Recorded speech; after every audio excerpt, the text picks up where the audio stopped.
여러분 안녕하십니까. 2023년 제26주차 6월 26일에서 7월 2일 사이의 주간 정세 동향에 대해서 말씀드리겠습니다. 먼저 정치 분야입니다. 차관 인사를 통해 장관 인사 청문회를 우회하면서 대통령 친정 체제를 강화하는 방식으로 인사 조치를 했습니다. 국민의힘은 내년 총선에서 공천받을 때까지 대통령 통치에 순응하면서 행동대 역할을 하고 있는 것처럼 보입니다. 더불어민주당은 진정한 의미의 정당 혁신이 부재한 상황입니다. 윤석열 정권의 탄핵에 버티면서 총선 승리를 통해 차기 대선에서 정권을 되찾아오는 선거공학에 지금 몰두하고 있습니다. 수구보수 부패 정치 혁파를 위해서는 구조적인 문제가 해결돼야 합니다. 당원 민주주의, 전면 비례대표제와 결선 투표제 등 선거제도 개혁, 국회의원 특권 폐지 등 국회 개혁, 그리고 정당 국고보조금 중단 등 정치 개혁에 앞장서야 합니다. 대법원장의 직선제 실시, 그리고 법관 탄핵 강화 등 온전한 상권 분립을 위한 제도 개선을 통해서 사법개혁이 이루어져야 합니다. 검찰의 권력으로부터 독립을 위해서는 검찰총장, 고검장, 지점장의 직선제 실시가 필요하고, 검찰 자기 식구 감싸기에 대한 직무유기 및 직권남용에 대해서 탄핵해야 할 것입니다.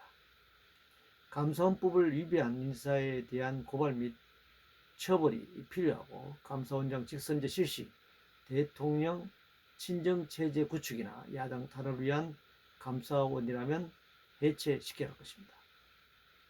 이승만의 독재를 연장하기 위해 4.4의 3선 개헌을 강행했고, 독재의 한가는 중고등학생을 포함해 186명의 민중을 학살하였으며 1,500여 명을 부상 입혔습니다.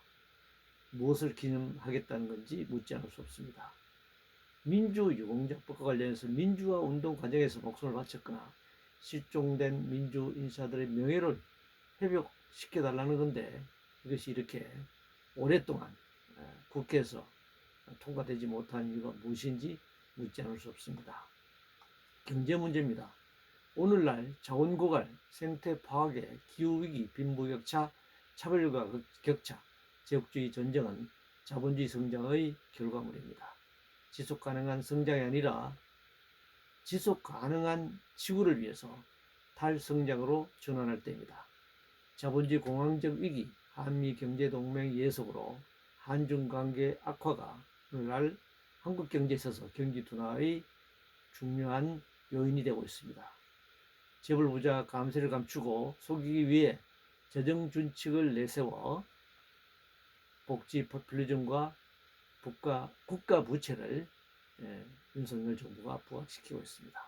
시민단체 보조금 이전에 국회의원 특혜, 정당 보조금과 검찰 등 국가 권력기관의 특별활동비부터 줄이는 것이 순서라고 할 수 있습니다.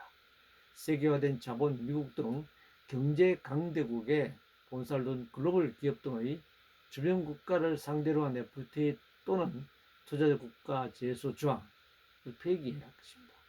재벌에 대한 규제만 나오면 갈로파고스 규제라면서 공격하고 있습니다.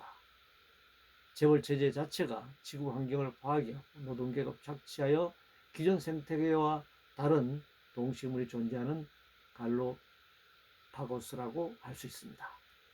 주식시장은 투자시장이 아니라 오늘날 투기시장으로 변절했습니다. 주식시장은 부를 창출하는 공간이 아니라 노동으로 만들어진 부가 이전하고 또 이동하는 공간이며 새로운 착취 현장이라고 할 수 있습니다. 중동건설 수주 금액 중 해외 이전 비용 등을 제외한 기업이익, 무역수지, 국내 노동자들의 임금, 재정 수입 등을 따져봐야 할 것입니다. 단순히 수주액만 가지고 부풀려서 얘기할 문제는 아니라고 생각합니다. 기술혁신과 자동화로 인한 인력 구조조정, 장시간 노동으로 인한 일자리 창출의 한계, 결과적으로 OECD 평균보다 월등히 높은 자영업자 수의 문제를 어떻게 해결할 것인가 하는 관점에서 구조개혁이 필요합니다. 국제연구기관의 장기적이고 안정적인 연구비 확보를 통한 연구환경 조성이 급선무라고 할 수 있습니다. 사회문제입니다. 교육 그 자체 문제가 아니라 수능제도의 지원 말단적인 문제로 사회가 시끄럽습니다. 획일적인 평가 제도로 오히려 인간인 학생들의 무한한 창의성과 가능성을 억압하고 있습니다. 학교가 자본주의 체제의 획일화된 노동력을 공급하는 인력 공급원으로 전락한 지 오래입니다. 집 없는 가구 60%가 월세라고 합니다. 다주택 소유 없애고 1가구 1주택 국가 책임제를 실시하여 전월세 문제를 근본적으로 해결해야 할 것입니다. 공공의료 정책과 의사사관학교를 통한 의사 양성과 공무원으로 임용하여 의무 복무를 할 수 있도록 해야 합니다. 정신질환자를 위한 공공의료시설은 국가 정책으로, 국가 재정으로 확충해야 할 것입니다. 국민연금이 지속적으로 기금 고갈 협박에 노출된 이유는 국가가 복지제도인 연금에 조세 재정을 통해 기여하지 않기 때문입니다. 학력, 성별, 사회적 차별과 노동시간 줄이고 부자 정세 통해 복지를 늘려야 합니다. 노동 이민을 적극적으로 확대하고 정년 연장 등 고령자 일자리를 통해 출생률과 인구 절벽에 대응해야 할 것입니다. 정권이 방송의 공공성 훼손해서는 안 될 것입니다. 공영방송 스스로도 정치적 중립을 지켜야 합니다.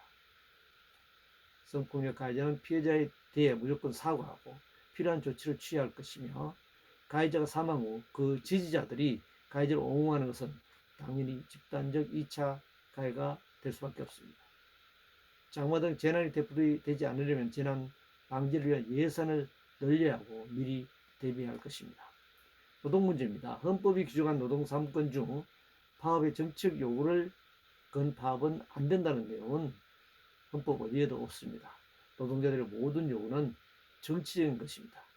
근로기준법 제2조의 정의, 5번째 임금은 사용자가 노동의 대가로 노동자에게 임금, 봉급, 그밖에 어떠한 명칭으로든지 지급하는 모든 금품을 말한다고 규정하고 있습니다. 따라서 대부분 판례대로 건설 노조의 원래비도 노사간 협약을 통해 체결한 임금입니다. 이것을 건설 자본을 갈취했다는 이유로 노동자를 100명 넘게 구속하고 수천 명을 조사하고 수사하는 것은 건설 노동 운동에 대한 협박이고 폭력입니다. 시급 1만 원 되면 일자리 6만 9천 개 사라진다는 주장도 역시 협박의 다름 아닙니다. 자영업자에게는 최저임금보다는 임대료, 재료비, 가스, 전기료 등 공과금 인상이 더 큰 문제라고 할 수 있습니다. 생태환경 문제입니다. 일본의 후쿠시마 핵오염수 해양 투기는 전 세계를 향한 범죄, 테러 행위입니다. 핵종의 반감기를 감안할 때 그 위험성은 괴담이 아닌 과학이며, 안전하다는 주장이야말로 과학 아닌 괴담이자 사기라고 할 수 있습니다. 반도체, 자동차 등 산업정책을 위한 공단 입지 선정과 공장 가동을 위해서는 반드시 환경 영향 평가를 거쳐야 합니다. 반도체가 중요하고 재벌의 공단이 중요한 것만 내세워서 환경 문제를 도외시해서는 안 될 것입니다. 국제 문제입니다. 남북 관계입니다. 한국 전쟁은 남북 간 내전을 넘어 국제 전쟁이었습니다. 현재 70년간 휴전 중이며 동북아에 집중된 군사력을 감안할 때 전쟁은 성패를 떠나 지향으로 이어질 것입니다. 대화를 통한 평화 정착이 필요합니다. 한미 관계 관련해서 사드의 본질은 전자파가 아니라 미국이 마음대로 군대와 무기를 한반도 남한에 배치할 수 있는 한미 상호 방위 조약입니다. 한일 관계 관련해서 국가 간의 외교 관계는 단순히 경제 문제만이 아니라 역사, 영토, 국제정치, 환경, 문화 등 다양한 분야가 있습니다. 경제적인 이유를 내세워 다른 모든 것을 포기하거나 양보하는 것은 굴욕과 종속입니다. 한중 관계입니다. 인류의 보편적 가치가 담긴 유엔 인권선언에 입각해 중국의 여러 문제들에 대해 지적할 수는 있으나 관계가 악화된 상황에서는 더 어려운 상황이 발생할 가능성이 굉장히 높다라고 하는 겁니다. 특정 국가의 인권만을 얘기할 수는 없고, 세계 인류 보편적 가치 입각에서 세계 어느 나라든 인권에 관해서 균형 있게 얘기하는 것이 필요합니다. 인도태평양 관계입니다. 외교는 인류 보편적 가치 입각의 다변화 방향으로 추진돼야 합니다. 특정한 국가나 지역 동맹에만 의존할 경우 국제적 냉전 질서를 통한 긴장 조성과 전쟁 가능성이 높아질 수밖에 없습니다.